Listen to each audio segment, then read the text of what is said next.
Deuteronomy chapter 6. Love the Lord your God.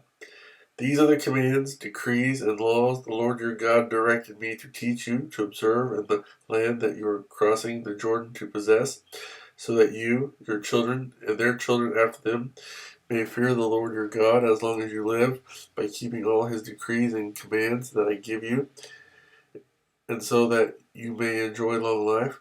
Hear, O Israel, and be careful to obey, so that it may go well with you, and that you may increase greatly in a land flowing with milk and honey, just as the Lord, the God of your fathers, promised you.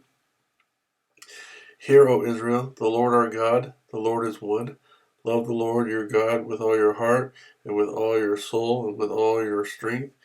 These commandments that I give you today are to be upon your hearts. Impress them on your children. Talk about them when you sit at home and when you walk along the road, when you lie down and when you get up. Tie them as symbols on your hands and bind them on your foreheads. Write them on the door frames of your houses and on your gates. When the Lord your God brings you into the land he swore to your fathers, to Abraham, Isaac, and Jacob, to give you, a land with large, flourishing cities, you did not build houses filled with all kinds of good things. You did not provide wells. You did not dig, and vineyards and olive groves you did not plant. Then, when you eat and are satisfied, be careful that you do not forget the Lord who brought you out of Egypt, out of the land of slavery. Fear the Lord your God, serve him only, and take your oaths in his name. Do not follow other gods, the gods of the people around you, for the Lord your God, who is among you, is a jealous God, and his anger will burn against you, and he will destroy you from the face of the land. Do not test the Lord your God as you did at Massa. Be sure to keep the commands of the Lord your God and the stipulations and decrees he has given you.